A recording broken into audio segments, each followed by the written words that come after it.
Welcome. Tech for Senior, episode 113. It is May the 23rd, which is a long weekend in Canada. It's been a gorgeous weekend. Everyone's having fun, lots of barbecues. I guess next week it is Memorial Day in the United States, and you'll have your long weekend next weekend. Just to let everybody know, all the staff at Tech for Senior are going to work hard over the long weekend next weekend. So yes, there will be a show on Monday next week. So please, if you are enjoying your holiday next weekend and you're bored on Monday morning, or you just can't, we will be here next Monday for you. So welcome everyone. And I always say each week that I do appreciate and thank all the 68 people that are in the show today. Everyone in the show participating puts a lot of work into the videos we make and everything to make the show happen. So we are really appreciative that you are here, and we feed off of your energy.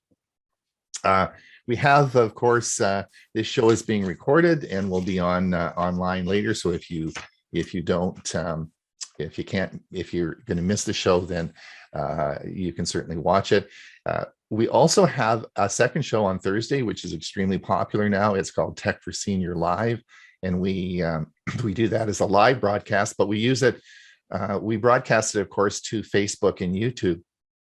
So if you come on our Thursday show and you want to watch the show, and you come to our Zoom meeting, like many people do, we'll see you on Monday. We won't be around. So please just go to our, if you have trouble finding it, just go to our webpage, excuse me, techforsenior.com. And of course, there's a big button there. You push that and it'll take you right to the site where you should be. We have a really busy show today, so I want to get started early. I'm going to do the introductions very quickly, but I wanted just to let you know, for our premiere service today, we will be doing 3 items, and the 3 items we'll be doing, Dewey is actually going to talk on what you need to know about your Echo device. He's got some interesting things to tell you, and that this will be going at 1:30. Hewie's going to talk on converting PDFs, and I'm going to talk on, of course, smartwatches, and we'll be talking about a medical perspective. And that will all happen at 1:30.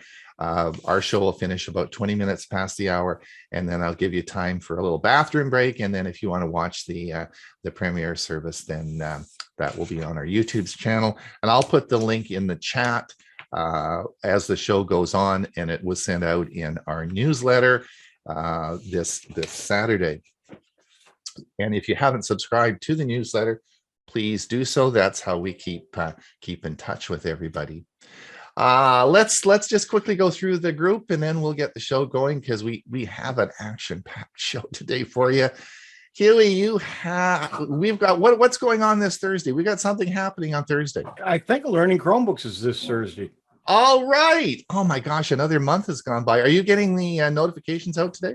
I'm going to have to get the notifications out today. And I need to talk to you to find out what your topic is. So I'll put my topic, and we'll put them both in.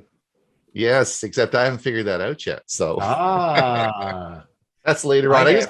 I have, because I'm going to, I hope, finish up what I started last month. Okay, there you go. So just remember, Learning Chromebooks this Thursday. Bob, after the show live. Yeah. Bob, you're okay? Fires are okay? You're fires, and unfortunately most of them are still burning. Really? But yes, I'm fine. You're okay? Yep. Okay, great. Dewey, you had a great week off. I guess Dewey's listening. He said just briefly mention me. He says it, but he said he had a great week off, which is great. Bob or Ray, what's new with you? Not too much, just hanging in there. Looking forward to today's music presentation at the end. Okay. Something a little different. Everybody is going to look forward to that. And of course, Bill James, a man of many logins, we'll call you.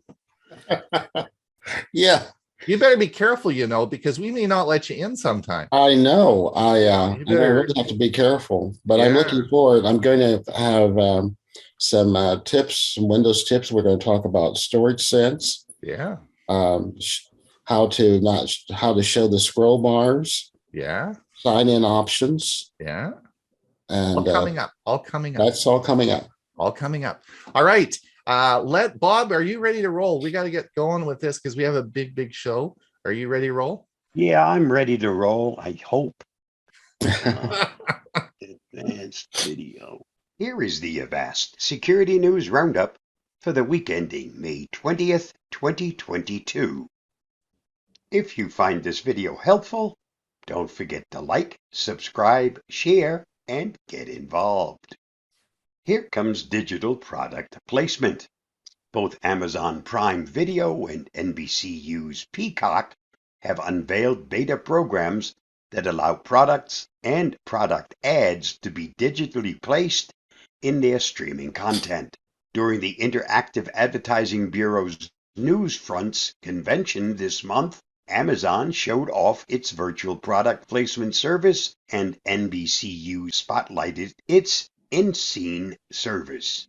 Both will give advertisers the ability to digitally place ads, billboards, and products into movies and shows during post-production, meaning the ads can be switched out periodically. Video games already feature this service, and Bloomberg says product placement is a $23 billion industry. For more on this story, see Gizmodo. DOJ says security researchers won't face hacking charges. The Justice Department doesn't want security researchers facing federal charges when they expose security flaws. The department has revised its policy to indicate that researchers, ethical hackers, and other well-intentioned people won't be charged under the Computer Fraud and Abuse Act if they're investigating, testing, or fixing vulnerabilities in good faith. You're safe as long as you aren't hurting others and use the knowledge to bolster the security of a product, the DOJ said. Read the full story on Engadget. FCC crusade to end robocalls moves ahead. Robocalls are the #1 complaint to the FCC, and scammers have swindled billions of dollars out of Americans. Slowing the flow of these calls is a top priority for the agency, and it's trying to close remaining loopholes. On Thursday, the FCC voted on its latest effort to protect consumers. I'm going after international scam robocall campaigns that enter American networks through so-called gateway providers. These gateway providers, which are smaller, low-profile companies that hand off calls from network to network, are often used by foreign scammers to disguise phone calls entering the U.S. The new FCC requirements will ensure that the gateway providers are verifying calls before they pass them on to other operators in the States. RTB Industry shares user data hundreds of times daily. In a new report, the Irish Council for Civil Liberties uncovered the full scale of the real-time bidding industry and found that European users' data is shared an average of 376 times per day. For American users, that average jumps to 747 times. According to the report, RTB is a $117 billion industry that operates behind the scenes on websites and apps. It tracks what you are looking at, no matter how private or sensitive, and it records where you go.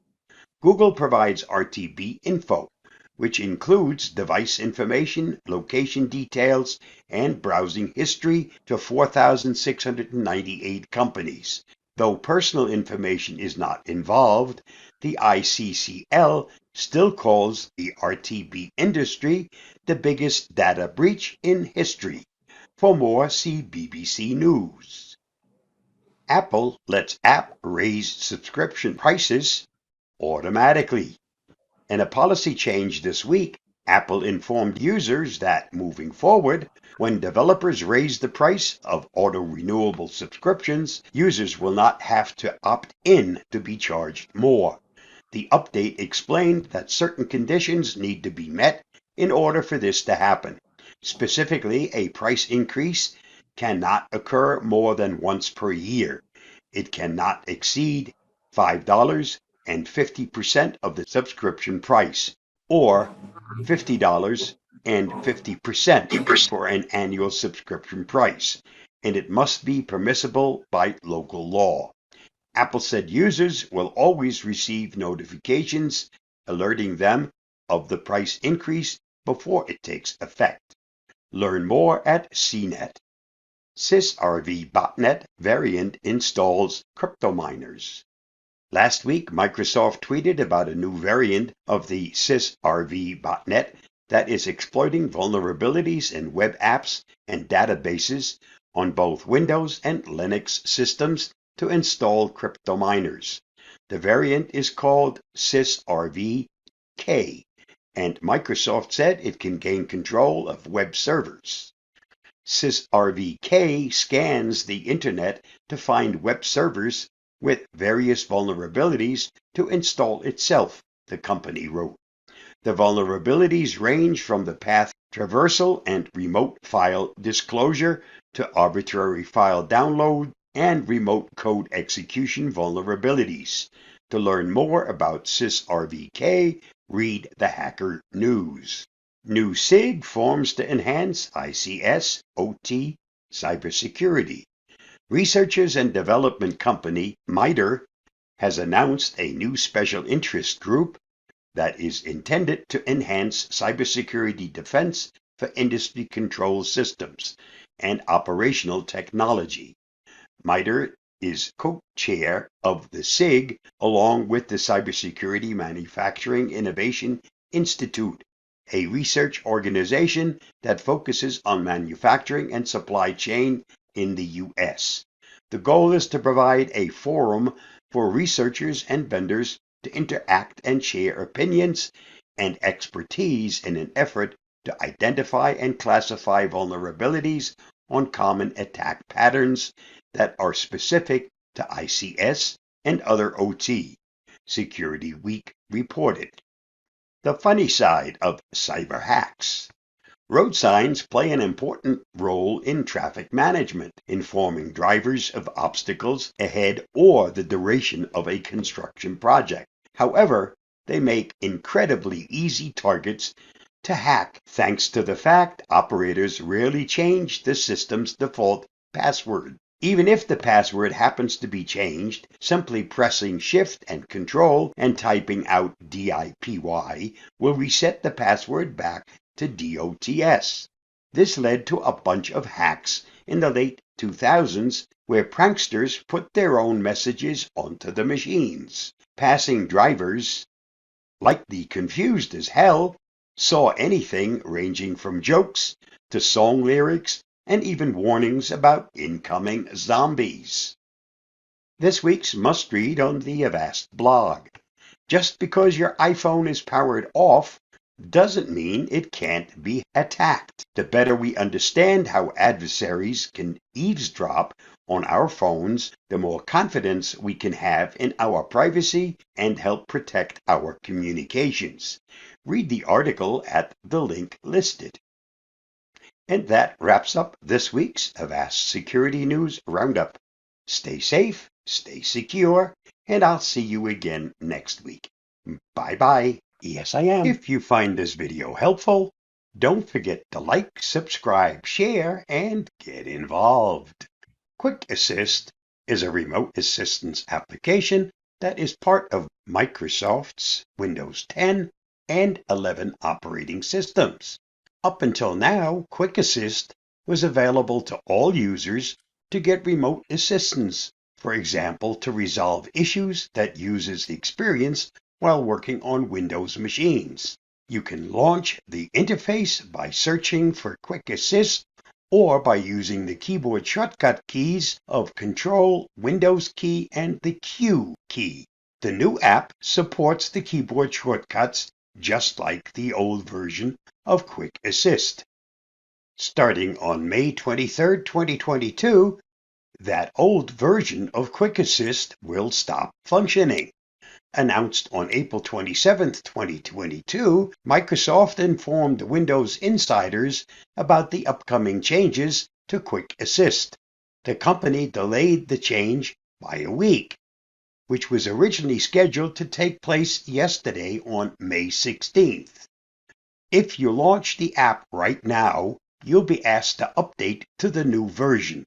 The old version of Quick Assist can't be used anymore after May 23, 2022, according to Microsoft.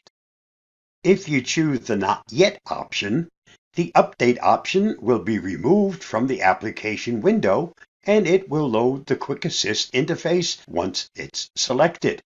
For me, choosing that path removed the Update option the next time I opened Quick Assist and I needed to go to the Microsoft Store to manually download the new version.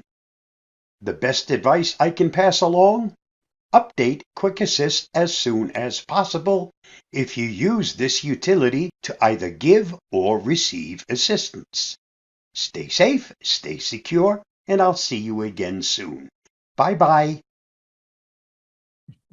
Thanks. Thanks, Bob. That's good advice. Bill James, where are you? Good morning, everyone. Our Windows tips and tricks today is going to cover several subjects. So the first one is going to be Storage Sense, which I just sort of dubbed it, formerly known as disk cleanup, if you understand the old familiarity with the disk cleanup in the previous versions of Windows, which, by the way, disk cleanup is still available. But anyway, how Storage Sense works is Storage Sense is turned on with the default settings. It will run when your device is low on disk space and will clean up unnecessary temporary files. Contents from the recycle bin will be deleted by default after some time, but items in your downloads folder and OneDrive or any other cloud provider will not be touched unless you set up Storage Sense to do so. You can change these default settings for Storage Sense to run when and how you like by clicking on Configure Storage Sense or Run Now. Storage Sense works on your system drives only, which contains the Windows operating system and is usually referred to by C. If you have other drives attached, you can free up space on other drives by going to More Storage Settings, View Storage Usage on other drives. This is a screenshot of Storage Sense in Windows 10. And as you see, it's turned on. Normally it's turned off by default, but here you can notice that you can have some options where it says run Storage Sense. This one is set during low free disk space, but if you use the drop down arrow, you have other options. You can also delete files in your recycle bin if they have been there for over 30 days, or you can also set it for never, like the one is for the download folder. And you also, if you use cloud storage, you also can clean those up. And to free up space now, you just click on Clean Up Now. In the Windows 11 version, it does the exact same things, except things are laid out differently. And if you notice, it is under System. And in this case, it's turned on. Notice that it is configured to clean up every week. Delete files in my recycle bin if there hasn't been over 30 days. That's the default.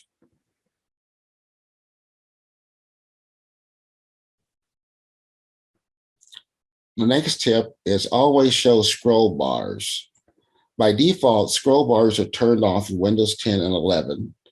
To turn on or off automatically hide scroll bars, you'll want to open Settings and tap on the Ease of Access icon in Windows 10. In Windows 11, you want to go to Accessibility's Visual Effects. In Windows 10, as you can see, the is under display, and you need to scroll down till you get automatically hide scroll bars in Windows and turn that off if you want them to appear.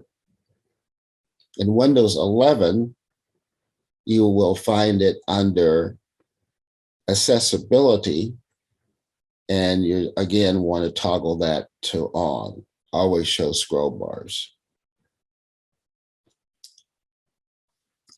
My next tip is on Windows sign-in options. Windows offers many sign-in options. This feature is hardware and software based and depends on the hardware you have and the version of Windows you are using. In Windows 10 and 11, you will find the options under accounts. The ones that are not applicable to your system will be labeled. This option is currently unavailable.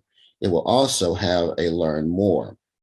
The options are Windows Hello Face, which requires a compatible camera, Windows Hello Fingerprint, signing with your fingerprint scanner if your device is so equipped. The Windows Hello PIN is available to everyone, and typically you can sign in with a four-digit number that you set up. However, this PIN can be 4 more digits to include letters and special characters. And to do so, you have to have at least 4 characters. The PIN can't be longer than 127 characters. It must contain upper and lowercase letters. It can include numerics and also include special characters. To expand or include special characters, you want to click on the box to include letters and symbols. Remember, if you make it complex, please write it down. So in Windows 10, you will have the 4 sign-in options. The first one, as I tell more, is that in my case, the Hello Face is not available because I do not have a compatible camera. I do have a fingerprint reader, and that is recommended. Also, I can use the Hello PIN and sign in. And I can also use a security key. In Windows 11, it looks a little bit different. It's under accounts. And here you can see where I have selected change my PIN, and I can include my PIN. I can put the new PIN. I put a confirmation. Now, if I want to include letters and symbols, in addition, I need to check this box, and that'll give you the option to be able to expand it to more than 4 digits and to include characters and symbols. If you decide to use a security key, and that is a hardware device, usually in the form of a little USB key that you can use instead of your username and password. It helps you, and you need this kind of security. You can use this type of device, but something you should be aware of, always make a backup of USB security key in case the key is lost. You want to update and change your security key password often, as people with access can easily clone your USB without you knowing it. To do that, it takes 6 steps. Step 1, you want to click on the Windows icon on the toolbar and then select Setting icon, the Settings icon. Step 2, on the Settings window, click Accounts. Step 3, click Sign In Options from the left pane, select Security Key from the right pane, and then click the Manage button. Step 4, insert your USB drive into the USB port when prompted. Step 5, click the Add button following the security key PIN option, and then enter your password by following the on-screen instructions. The example here is a Windows 11 screenshot. Lastly, you should, if you're stepping away from your device for a few minutes, it's a good idea to lock it so that others can't see what's on your screen or access anything on it. To do so, you want to press the Windows logo key plus L to immediately lock it. When you return, you just need to authenticate and you'll be right where you left off. And that are my tips for today. Back to you, Ron. Perfect. You can unshare yourself. Great. Just unshare. There you go. Well, thanks you, Bill. We'll probably have lots of questions out in the Q&A. I've got a few questions, so we'll deal with those in the Q&A. Let's move on now, and we'll continue with Google Pay, Apple Pay, and we'll see what all this pay stuff's about. Apple Pay, Google Pay, Samsung Pay. Which one should I use? Are they safe? How do they work? Let's find out. It's Ron Brown with Tech for Senior, where we make videos to help seniors understand technology. If you'd like to be notified when we have a new video out, you know the routine. Just go down below, click the subscribe, and then hit the notification bell, and we'll send you a notification when a new video comes out. Today we're going to talk about the pay services, Google, Apple, and Samsung. What's all this about, and which one should you use? I've got some interesting stuff to talk about, so let's get on with it. Let's look at these three services: Apple Pay, Google Pay, and Samsung Pay. Which one should you use? Well, the first thing you need to know is they're all free. They're not going to cost you any money. And they actually all work the same way. I'll explain that in a minute. So which one should you use? Well, if you have an iPhone, then my advice would be to use the Apple Pay. This pairs nicely with the watch, and we're going to have another video coming out, another reason to click that notification, about using these pay services through your watch, which is going to be really cool. But if you have an iPhone, then use Apple Pay. That leaves everybody else with an Android phone, right? And so you probably should use Google Pay. Now, right away, you're going to say, hey, what about Samsung Pay? Well, that's a consideration. Now, you can only use Samsung Pay on a Samsung phone. And in general, more services, countries have a bigger service with Google Pay. And I would generally go with Google Pay, except for one thing. Samsung has some cool phones, particularly foldable phones. Now, they have designed Samsung Pay to work with those phones. For example, if you have a foldable phone, you can take the phone out and you don't have to unlock it or even open it to use the Samsung Pay. It's all designed to be used around that. So if you are considering Samsung Pay, I would look at the type of phone you have and look at the pros and cons before choosing that. They all are free, and they certainly work the same way. So let's have a look at how these work. All right, let's look at how this works. Let's take our traditional credit card. What you do is you put this into the reader, and the transaction occurs. And as you put it into the reader, the credit card number and PIN number are recorded in the reader to make that transaction occur. The problem with this is if there's a skimmer, the bad guys have come and actually made a physical altercation to the reader, this can compromise your card and, of course, provide the bad guys with some very important information. Now, this doesn't occur often, but is a potential risk, particularly with readers in restaurants that are often left unattended. So there are some problems with this. So then we have a situation where it has tap and pay, where you can actually take your credit card if it has that little tap and pay signal on there, and you actually can tap the card. Well, how does that work? That uses an older technology called EMV. So your credit card number and your PIN number are not actually transferred. So it is a secure transaction that occurs between that. This is more secure than inserting it in a reader, But of course, in my case, it never works, or it only works some of the time, because I have my credit card in my back pocket. It's sometimes the tap works, sometimes the tap doesn't work.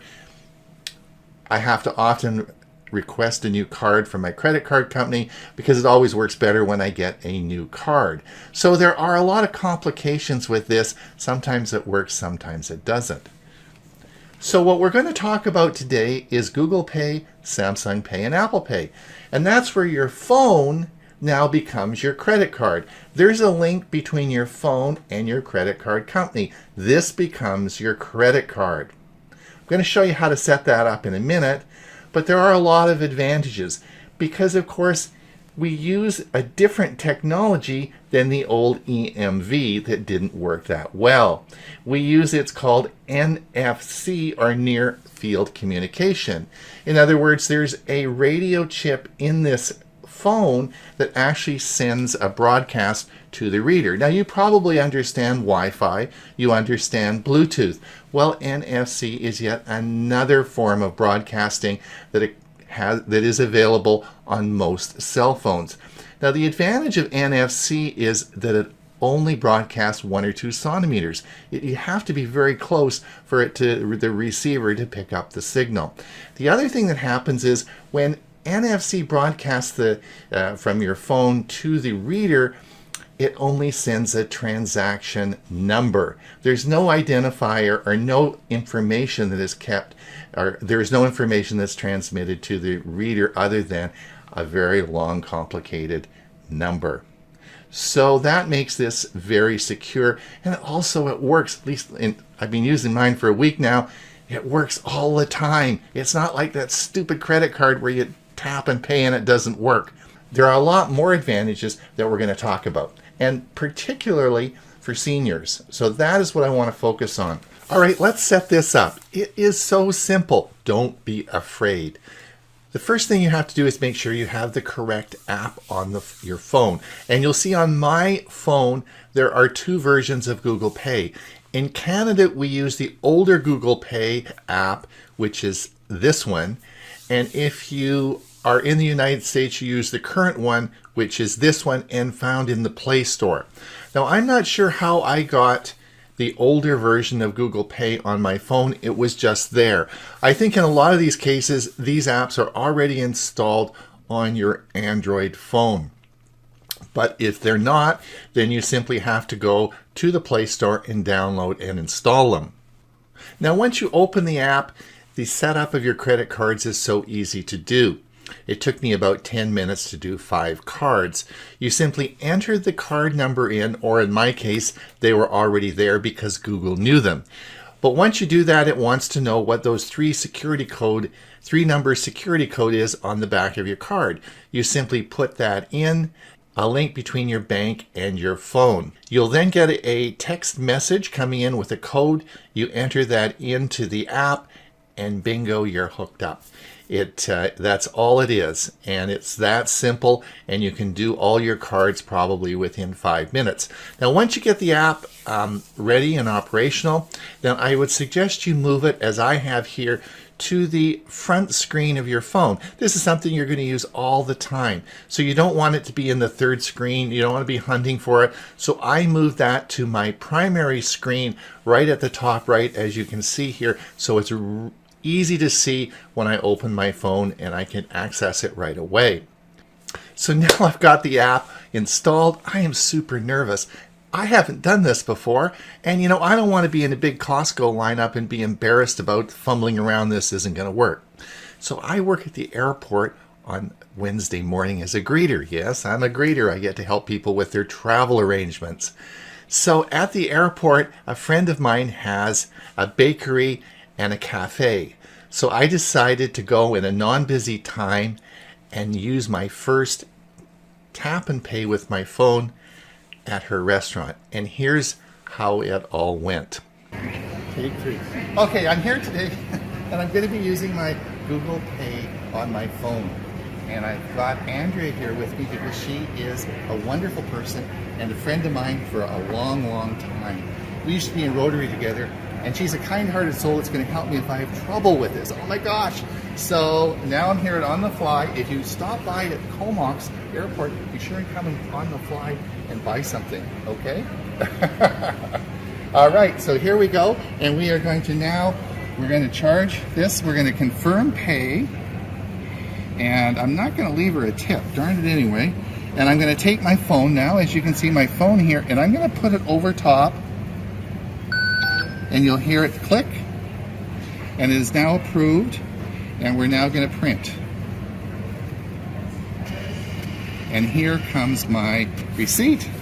And that is how you use Google Pay on your phone. It's so easy. You've got to try it, all right? Thanks a lot. Bye now. Since this is easy and secure, let's look at the advantages for seniors. Imagine it is the end of the evening. You've been out for dinner. It is now time to pay. You've had a glass of wine, the room is dark, and of course we all have glasses and many of us have vision problems. It always seems to be busy when you want to pay, and of course they bring around that little box for you to put your credit card in. Of course this is in great demand, so it is just being used by another table. You then put your credit card in, but of course there are a whole bunch of menus that you have to go through. These are very confusing menus, and they're different with each machine. So you have the issue of confusion, you have the issue of you probably can't see very well, and you have the issue of very different menus. Usually what happens is after 2 tries, the waitress says, "I'll do it for you." So wouldn't it be better if you just said to the waitress, "Put the tip in and I'll tap and pay." You take your phone and simply tap it and away you go. No problems. There also may be mobility issues. Maybe you have Parkinson's disease. Maybe it's not easy for you to push those little buttons even if you could figure out what those buttons were for on that machine that you've just put your card into. And again, the phone can recognize you for facial recognition, and all that you have to bring up is the credit card app, and you just tap and pay. So much easier. We've all experienced this horrible pandemic where a lot of people have died of COVID, particularly seniors. Now, fortunately, we're vaccinated now, but it's still a disease that kills seniors. In the days of the pandemic, when they brought this little machine around to pay, they always wiped it off and sterilized it before giving this to you. But now I see at restaurants that doesn't happen. In fact, these machines are usually in short supply, so they're handed around quite quickly, and the last person who touched it may, of course, be infected. So again, you don't want to touch those machines. A tap and pay with your cell phone certainly would help you with this.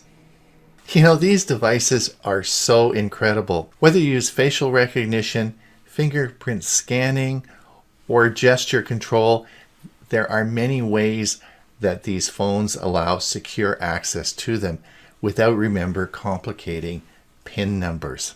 You know, I was at Costco a couple of weeks ago, and I felt so bad for a senior. It was a busy Costco day, and of course he was in line, and when he got to the checkout, he couldn't remember his PIN code. Well, it's a senior's moment. We get to do that. That's okay. I don't have a problem with that, but he felt so bad and embarrassed because he wasn't able to complete his transaction. Had he been doing this, the facial recognition would have accessed his phone, and he would have easily just done a tap and pay and been out of there. Again, another reason to use this product. It's Ron Brown with Tech for Senior. Hopefully you've enjoyed this video. If you want to be notified of future videos that we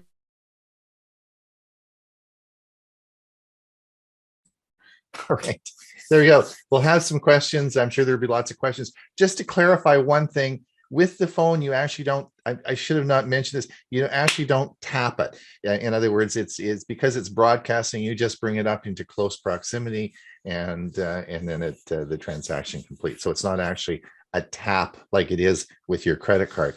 All right, and I know there'll be lots of questions about that, but we'll deal with those questions in the Q&A after that. Hewie, are you ready to roll? Absolutely. Please like this video and subscribe to our channel.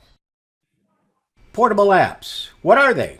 And what do you want to know about them? I'm Hewie Poplock. Portable applications offer some definite advantages. They are lightweight and they allow you to move between computers while taking your apps and settings with you. Here's why they are different and why they sometimes, but not always, are a good choice. When you install an app in Windows, the installation files go to several different locations. The bulk of the app's files are usually copied to a single folder, somewhere in the C:\program files folder. Files that contain settings applying to all users of the app may get created in the program data folder. Settings that are particular to different user accounts on the PC are stored in files created in the hidden app data folder inside each account's user folder. Most apps create entries in the Windows registry that may also hold various configuration settings. And many apps take advantage of shared code libraries that get installed with things like the .NET framework and Visual C++ redistributables. A portable app is simply one that doesn't use an installer. All of the files required to run the app reside in a single folder, which you can put anywhere on the system. If you move the folder, the app will still work the same. Instead of installing a portable app, you typically download it as a zip file, extract that zip to a folder, and run the executable file for that app. If the app allows you to save settings, those settings are saved right inside that same folder. The most significant benefit of using portable apps is self-evident. They're portable. Stick them on a USB drive, for example, and you can carry them around from computer to computer. They won't leave any footprint on the PCs you run them on. Everything, including any settings you saved, is saved right in the portable apps folder on the USB drive. It's very similar to the way things worked back in the days of MS-DOS and Windows 3.1. Portable apps can be helpful even if you aren't moving between computers, though. For one thing, they leave a smaller footprint on your PC. They tend to be lighter weight than most installable apps just by the virtual and not having to be installed. You can sync them along with their settings to your other PCs using something like Dropbox. Or you can just use an app once without having to worry about leaving junk on your system. If you're running portable apps from a USB drive, you'll want to take care to eject the drive properly instead of just pulling it out. Otherwise, you can corrupt the apps or cause settings not to be saved properly. That said, the advantages of portable apps usually outweigh the disadvantages, particularly if you move around to different PCs a lot. PortableApps.com provides access to several hundred portable apps that you can download and install to your portable apps disk. Many of these apps can only be installed to the portable apps suite, and you don't have a portable version you can use without the suite. The portable apps does offer the advantage of being able to choose exactly which apps you want to include. It's worth exploring what portable apps have to offer. There's nothing quite like the feeling of freedom and flexibility you get from knowing that with the USB drive hanging from your keychain, you can run all the critical aspects of your computer life. Let's take a look at portableapps.com.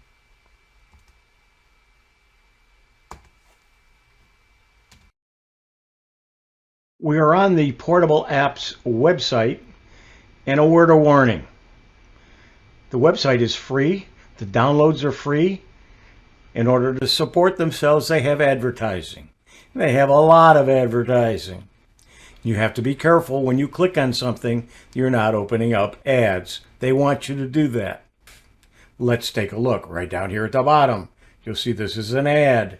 But let's move down here. Now this is a download from the website itself. We're going to go to the Apps tab, and we're going to see that the portable app directory is there. Right now, let's take a look at the list. They are by topics, and you will see as we scroll down, and I'll scroll fairly slow. I'm not going to read them all off to you. You can go back and you can examine them. You can take a look, but you can see there's a lot of programs available. Let's take a look at Calibra Portable. We're on the particular app, portable app. There is a description of it. There is some information on how you can get support about it. And then there's download details. Again, you don't want to click down here for download. It's an ad. You're going to get something else. So what you're going to do is come up here to the green where it says download from portable apps. Another way you can tell is if you look at the bottom left, it says https:/portable apps. When we click that, it tells us it's downloading it. Again, another ad pops up. Don't click on it, but down here in the corner, it is downloading the app that we want. I have my computer defaulted to the download folder when I download a file. Yours may not. You may not know where that is going. So if you come down to this corner and right mouse click and click show in folder, you will see there is the app. Now what I do is, because I want to, this is going to be an app by itself, I'm going to say, well, I want to create a new folder. I'm going to call it Calibra Portable. Then I'm going to take this file and I'm going to drag it and drop it. So now when we click on the folder, there is the file we just downloaded. So now I have it in its own folder. It is installing it in the folder that I just created. So it's like an installer, but it really isn't. You'll see that in just a moment. I say, okay, backtrack that, and delete it. And so I want it in the folder I just created. So all the pieces and parts will be in there as opposed into another subfolder. And then I just tell it to install. And it's done. So here is the installation, all within the folder called Calibra Portable. And all of the files and subfolders that it needs are in that folder. In order to run it, you hit the calibraportable.exe. The first time through, it's got to do a little bit of setup.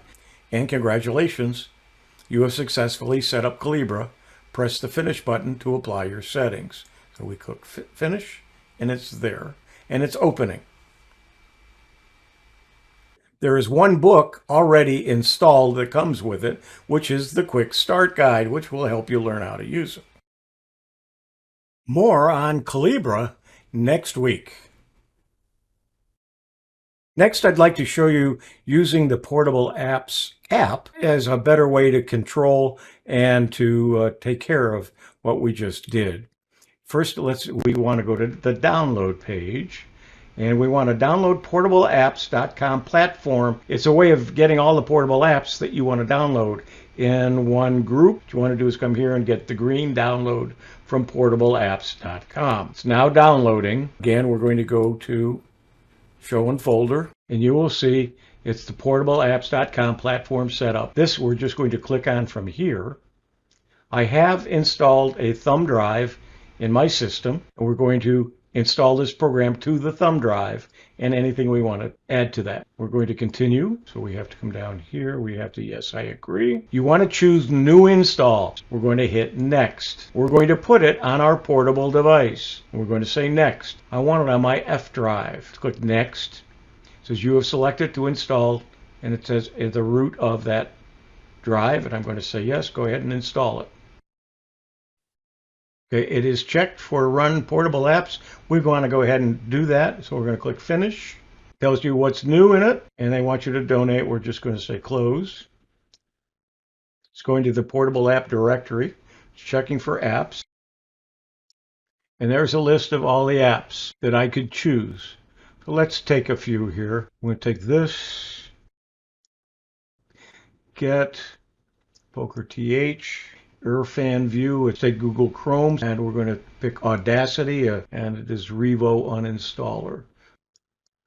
And now I'm going to say next, but you can see that it's downloading one of 7.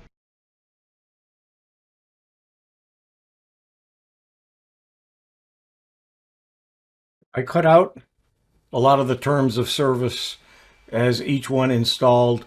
It did it automatically, but I had to click various spots while I was doing the install. But now if we go to the drive, the USB drive, we will see that we have a start.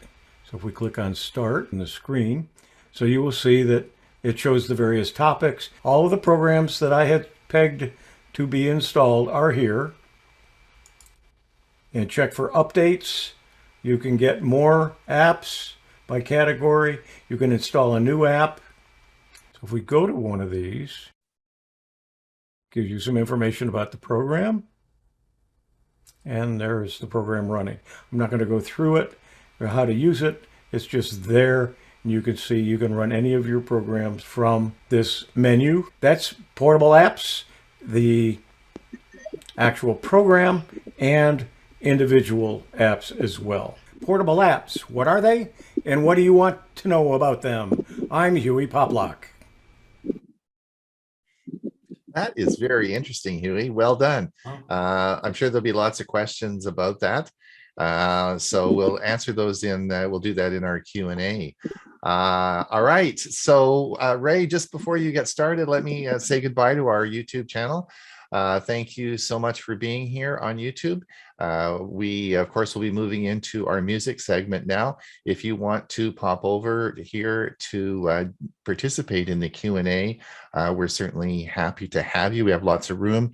If you don't forget, our premiere service starts at 1:30. I had put details in that, details of the link in our chat. So Ray, do you want to take it away? Here we go. All right, Muddy Waters meets the Rolling Stones. Now, I thoroughly enjoy when a younger, successful singer or band pays homage to those that came before them in the music industry. I don't see that happening as much today as it used to.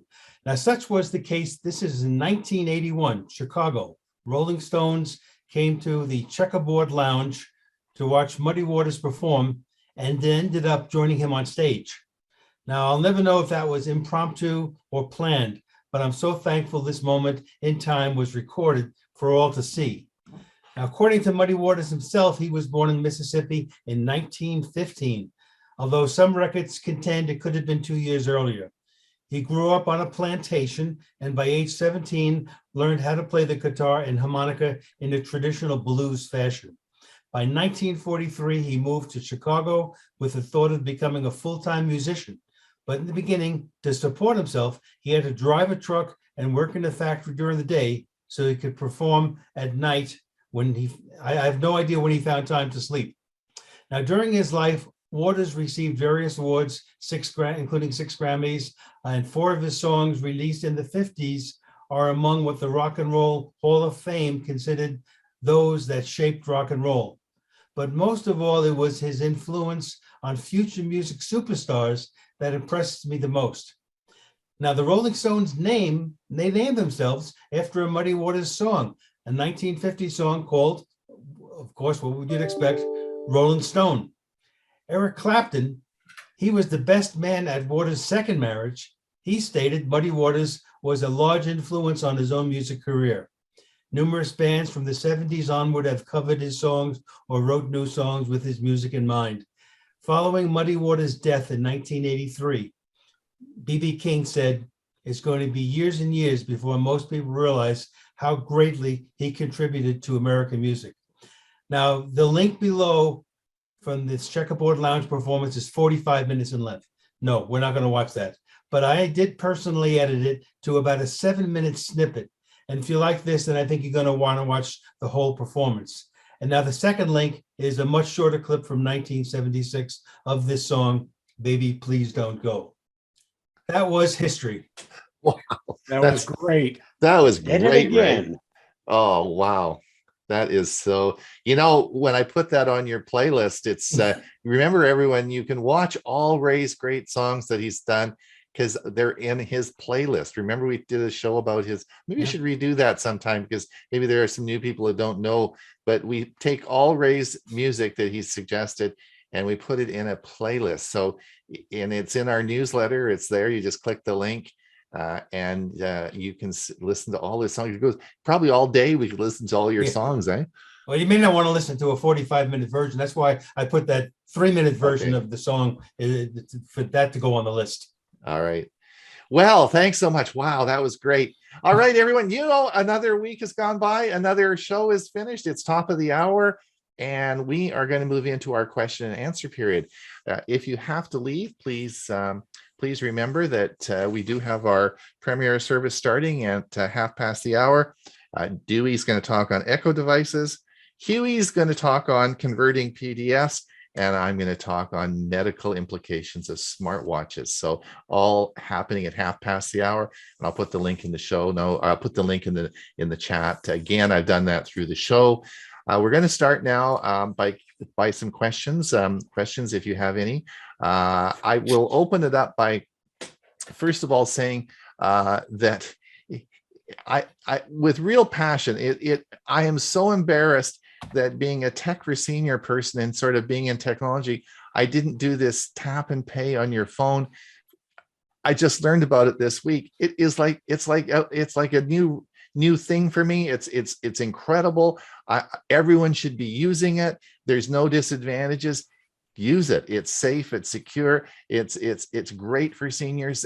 It's amazing. We only have 8% of people here that have done it. Do it. It's simple. It works. All right, Joel, go ahead. Good morning. Learning that Microsoft apparently is rolling back its support for Windows 10, even 21H2, and my hardware won't support Windows 11. It looks like I have to look for new machines. What I'm trying to learn from you and those who have gone over to Chromebook, can I go to a Chromebook and not have Windows in my house at all? Can I do everything I need from Chrome and ignore Windows forever? Before you jump in on that, Windows 10 will be there until October of 2025. I'm sorry, I had heard. It is not going away. It is fully supported, and it will be updated all the way through October of 2025. That's good news. It's more than I had heard. Joel, the answer to your question is, I mean, what in 5 words or less, what do you use your computer for? Very little right now, but look at what all you use your computer for, including producing this show. Could you do that with a Chromebook? It would be very difficult because of the technology that I use to do the show. And I have a very elaborate studio with a lot of technology, but nobody does what I do. I mean, it's very rare, the people do it. I mean, if you're just doing what the average person would do, a Chromebook is fine. It's more than adequate. You'll be perfectly happy with it and it will work well. Sign up for our Learning Chromebook. Come and see us on Thursday. And we have 2 years of past episodes you can go over. But the answer to that is Chromebooks. The answer really is Chromebooks are mainstream computing now. It's not anything that's unusual. And it's certainly, unless you are doing something that's very unusual or something specific, then Chromebooks will do everything you ever want. There's 2 things about Chromebooks. Number one is last month I did the beginning. There is a simulator that you can use on your Windows machine to simulate a Chromebook and kind of test it out and understand what you can do. And I'm going to continue that again this Thursday and hopefully finish it up, depending upon time-wise. The other thing is that there is something called the Chrome OS Flex that you can install on a thumb drive, put it in your PC, boot from it, and actually run it as a Chromebook to test it without doing anything to your Windows. You reboot, take out the thumb drive, reboot back into Windows, and you're okay. So you can test it and play with it as well. So Joel, the other thing I would recommend is this: you can either buy a Chromebook at Costco, buy one at Best Buy. Both have great return policies. There's no setup. You simply turn the Chromebook on, put in your Google username and password. All your stuff's there. Everything you ever had in your Google account is all there. Use it for a month and see if you like it. If you don't, just sign out, reset it, and take it back, right? I mean, it's not like you're installing any data. All the stuff stored in the cloud, it doesn't matter. So just it's all there for you. Just log in, put your username and password in.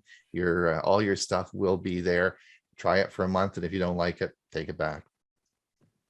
We need to learn. There you go. Carl, go ahead. A couple of things. I got lazy. Today's presentations were all awesome. So I just made a general blanket compliment.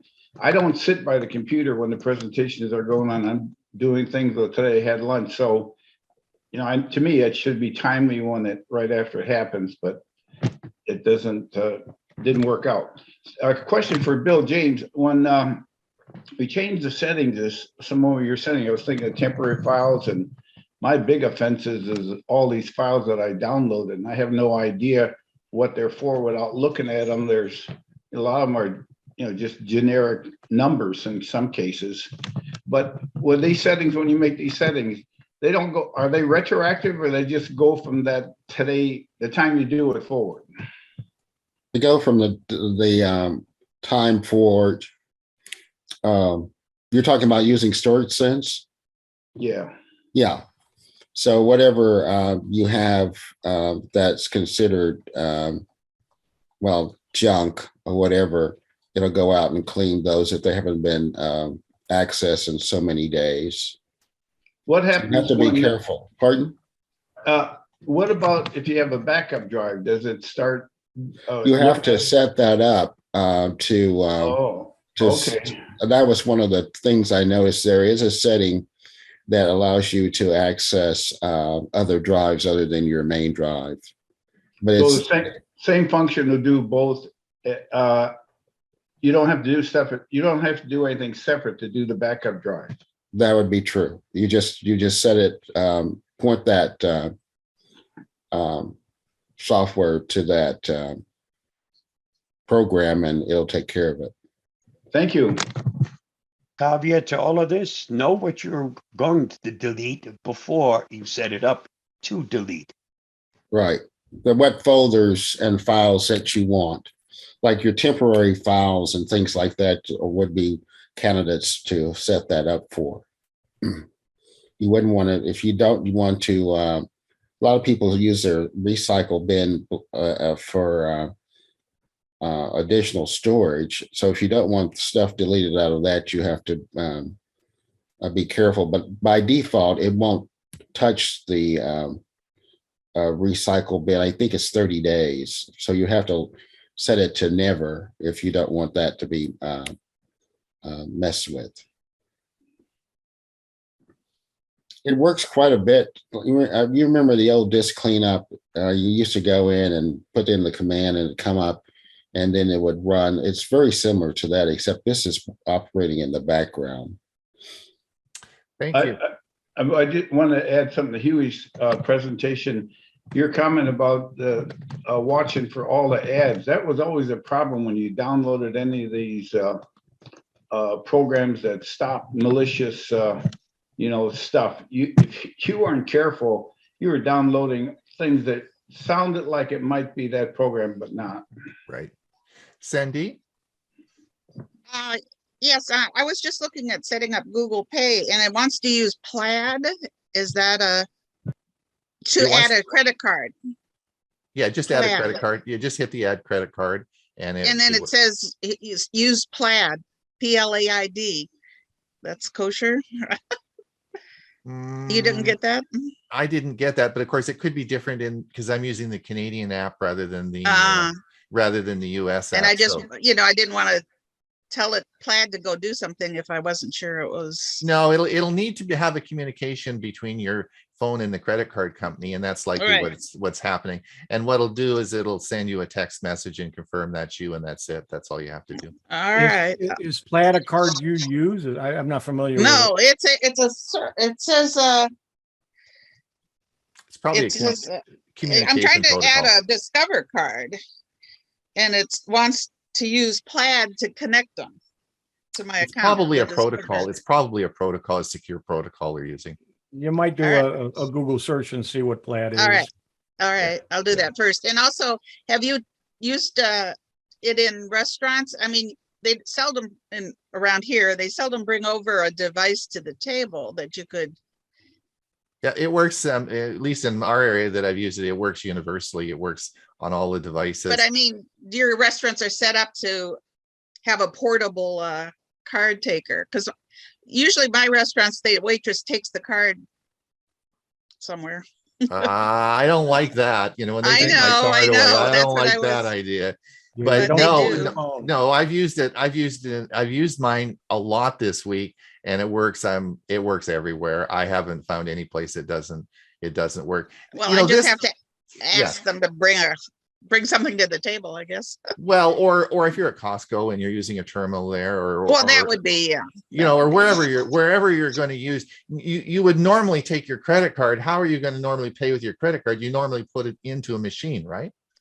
Well, or the waitress takes it and does it. Well, I've never I seen, know. I've never had that happen to me. I Well, wouldn't give my card. the last yeah, couple of it's- times Yeah. It frequently happens, and then you're either going to have to give them your card, or they're going to have to take you to a counter will where walk Yeah, you I up would- to machine is the, or something. yeah. But yeah, the yeah, hostess you station or don't give them your something. phone. Right. And the other thing that you have to remember is you don't need a data plan or be connected to the internet. This is simply a protocol that uses your phone to create a secure ID to transmit to the, you know, to identify you. And so you don't actually have to have a data plan or be connected to the internet or anything. It doesn't work that way. All right. Thank Okay. you. Steve, go ahead. Yeah, when you use your phone for the tap, you're not touching the Correct. thing. Do Right. the same with a credit card. You don't have to touch it with your card. Well, in fact, it's interesting. In at least in my cards, you had to touch it, and sometimes, most of the time, it doesn't work. The interesting thing is, as you know, there's a little chip in your credit card, right? You know that's how there's a little electronic chip. RFID, yeah. Yeah, and you know, there's no battery in a credit card, right? Like, how does it get its power? Well, actually, EMV gets its power from the machine. It's an electromagnetic signal. It connects, and it actually connects and that's how it gets the power to run it through that chip in the card. So you have to be either really close. In my case, I keep tapping the stupid thing and it never works. Sometimes it works, sometimes it doesn't work. It's really a hokey sort of system. I don't really. I've never had it not work. Oh, Worked well, every time. good for And you. I've never touched it. Well, good for you. That's certainly not my experience. But it is so if you do have that option, it's much better than sticking it in to the machine, right? Is Oh, yeah, just for holding, sure.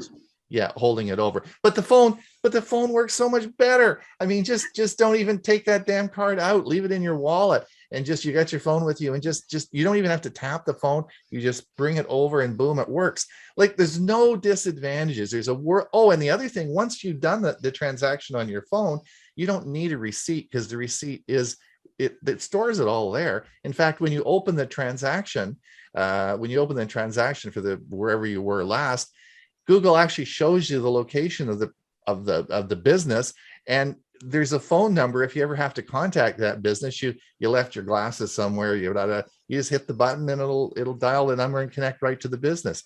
There's a world of advantages. This is like a whole new world that's opened up for me. It's like discovering Chromebooks or something crazy. You know what I mean? It's great stuff. Use it. Bill, go ahead. I can't see. It's a credit card. Could you please turn it around so we can see the back of the card as well? You Can't muted, see Bill. what it is. It's blurred. Bill, you are You're muted. muted, Bill. Bill, you're muted. I was going to say the only ones that you can use for the tap are the ones that has that little ray Yeah. symbol. Yeah, that's right. That's So if it doesn't have that on the card, then you can't use it to That's tap right. on the terminals. right. But your phone you can. As But long your as phone you have- can, and Yeah. I just set that up Yeah. for the ones that I don't have. But Right. this Was it card not does easy, have Bill? that. Was it not easy? It was very easy. Yeah. You know, matter of fact, I used the Samsung Pay because this is a Samsung phone, right. and it knew the credit card already, so it took Exactly. that. And then I put a capital one in there, and then I had to go in and verify that. But Yeah. that was easy to do as well. Yeah, it's super easy. In fact, when I did my 5 credit cards, Google knew them all. It had all 5. It had the dates correct. The only thing I needed was those 3 little codes on That's the back, scary. and that and it was fine. Well, So- that's the same here. Google if you ever use those cards for anything, it's going to capture that information. Right. So If you allowed it. So how do you can't just wave your phone on it and expect it to work? Yep. You got to do something first. No. well, first of all, the phone has to know who you are, right? So there would be, so you have to either have your phone facial recognition or fingerprint or however you want to set it up. So you have to access your phone, right?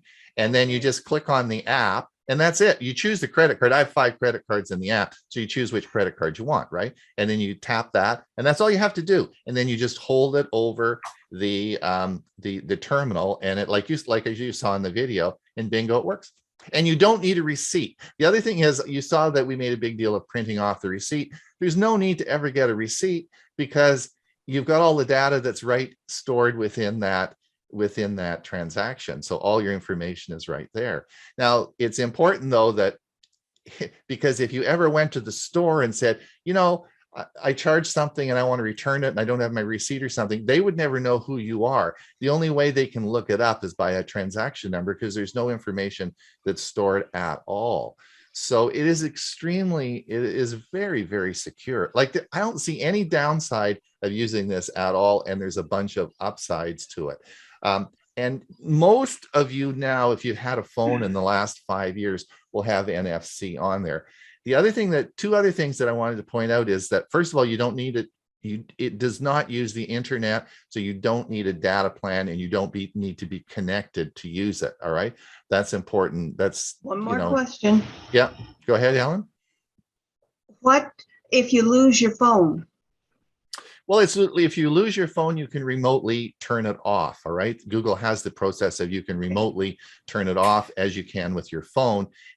Same thing would happen if someone stole your purse and your credit cards were in there, right? It would be more secure to have your phone on a phone because they're not going to be able to access your phone. You can't, they'd need to somehow log in and then have to know how to do that. Whereas someone stole your purse, they have your credit card, the 3 little codes on the back of the credit card, it's all there, right? So yeah, Ron, one important thing is please have a code on your phone that it's locked and that if you did lose your phone, no one can get into it unless they know that code. Yeah.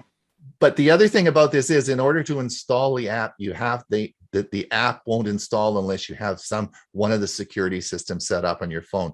You can't install these apps on your phone if you have no password, right? If you have it completely turned off and there is no security to get on the phone, the app will not let you install. The app will also not install it unless your phone has NFC. So you have to have NFC on your phone and you have to have whatever biometric or whatever security you have set up for your phone.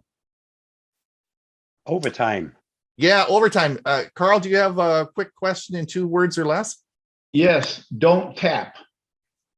That's the mistake people make. It's a misnomer. I'm gonna get you don't actually have to tap it, right? You don't tap, you hold it there and it'll That's beep right. back at you. That's right. People tap, doesn't work. And that's Steve Parker comment was, why did I start no longer having problems with it? Because I don't tap anymore. Okay.